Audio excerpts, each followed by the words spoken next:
One of the most nutrient-dense foods on the planet that's phenomenal for building muscle, recovery, and athletic performance is red meat. Now, this is probably why a lot of strength athletes eat a lot of red meat. For people like that, I have this piece of advice. If you eat a lot of red meat, like almost daily, go with grass-fed. This is when it makes a huge difference. There is a fatty acid difference between grass-fed meat and conventionally raised meat. Now, it doesn't make a big difference if you eat red meat once or twice a week, but if you eat it more than that, it starts to add up. So if you eat a lot of red meat and you want to take advantage of its muscle building and performance enhancing properties, go with grass-fed. It does make a difference. How funny was it when we hung out with Braden that this is one of the requirements to get coached by him? Did you know that's on there too? That you got to eat red meat? Yeah, if you don't eat red meat, then I can't help you. You can't work out at a purple gym. Yeah. That's the other one. I love that. That was super great. comical, right? Yeah. But he's like, I saw him post about it just the other day, and he got a lot of heat about it.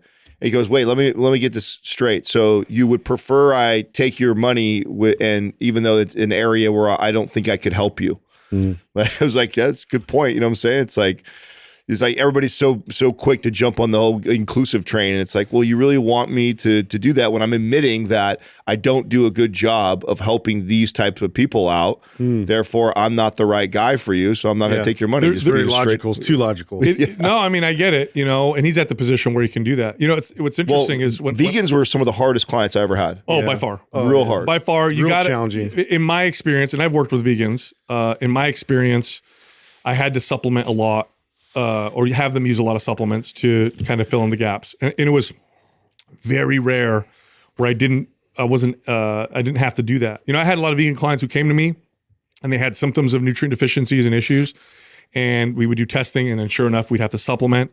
And of those people, this is my personal story with clients, about half of them, the supplements still didn't do everything, and we had to include some animal products. Now, aside from that, just the average population, there was a few things that I did that had profound effects on a person's health, and it was typically when I noticed something in their diet. Like one of them was if they ate tons of sugar, cutting that down typically would have a profound effect on behaviors and how they felt and their health that was associated with that. Another one was fiber.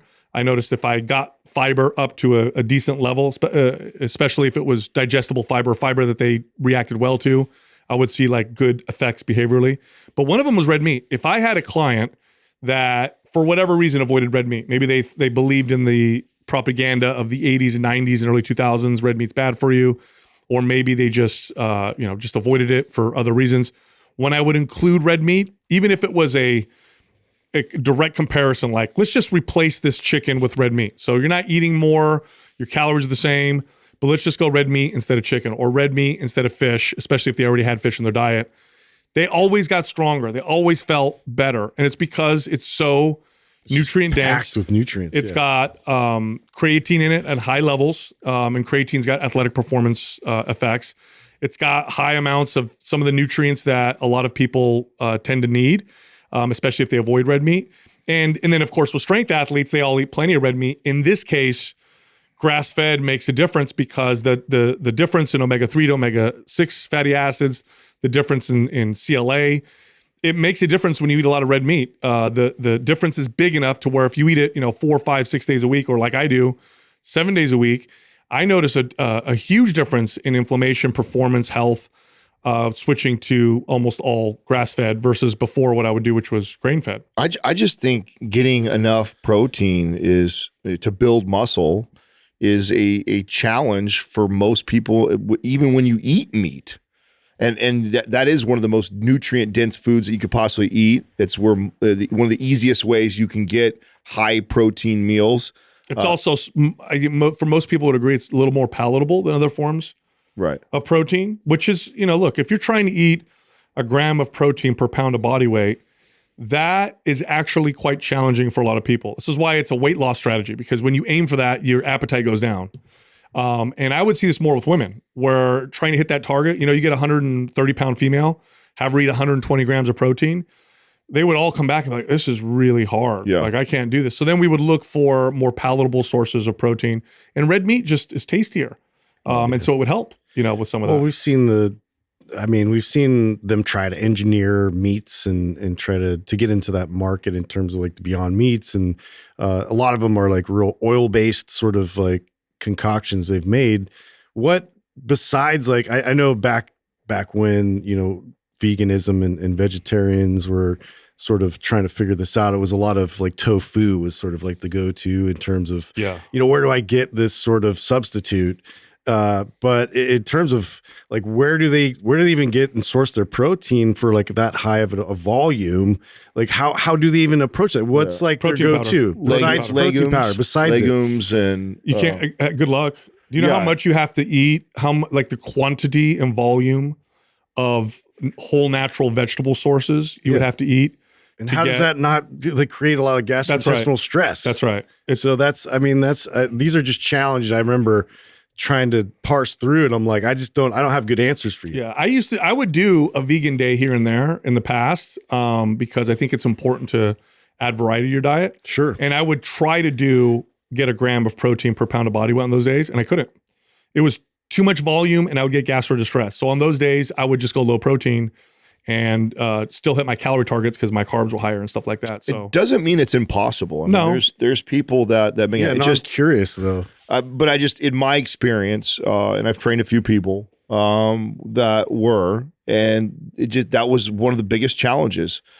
Less of a challenge if you were small and trying to lose weight. If you were 130 pounds and you were a tiny petite little thing and you're trying to get down to 115, less of a challenge, but still a challenge. If you're 150, 180, 200 pounds and you're trying to build muscle, build your metabolism, and trying to hit protein consistently like that, it's made it really difficult. Yeah. So again, I have a lot of respect for, someone like Braden putting that out there. I wouldn't even have thought, obviously we grew up in a different era when I worked in the gym industry. That would have been funny to been like that, to tell my boss or whatever the place that sorry, I don't take any vegans. So it's more common now, I think too, though, that you see more people trying to go that route. But I have one client specifically that I remember. I started training this woman, and she had all the symptoms of like nutrient deficiencies and hormone imbalances. And we worked together for a while. We tried supplementing. So she would supplement with iron, B vitamins, essential amino acids. We added, vegan protein powders. And she got better, but it wasn't like the best. And I remember I connected her to a functional medicine practitioner. We had these long conversations about eating meat. And, she said, well, I don't like hurting animals. I said, well, the healthiest version of you is going to be able to do the most good in the world. And you have to, it's like when you have kids, like you don't take care of yourself, you can't take care of your kids. And I said, you're suffering for some health issues. She had anxieties. She would notice that she would get depressed. She couldn't get good sleep. And I said, maybe we should try this or whatever. We had long discussions, and I valued and respected, how she felt. But she finally said, okay, I'm going to try adding a little bit of animal sources of protein. And the functional medicine practitioner recommended grass-fed meat, said specifically, let's do 3 ounces a day of just some grass-fed meat. Let's just start there and see how you feel. And it was like a miracle, okay? Literally like a miracle. Within weeks, she was like, I feel like a completely different person. And now she never became this huge meat eater, but she would use it. She would eat enough of it to fill in those gaps. And it made that big of a difference. But then the whole grass-fed versus grain-fed debate, I know there's some people out there like, well, it's not a huge difference. It is if you eat a lot of meat. Yeah. If I eat red meat daily, and thankfully we have a great sponsor like ButcherBox, so they send me a box every month and it's all grass-fed.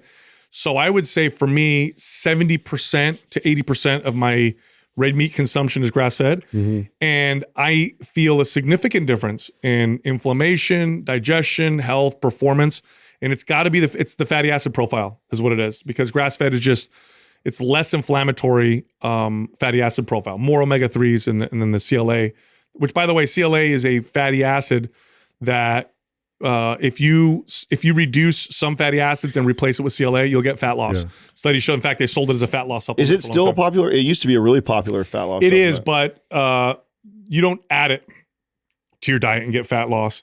You would reduce one other types of fatty acid and then increase CLA. So it's the profile. And then when people do that in studies, they get fat loss.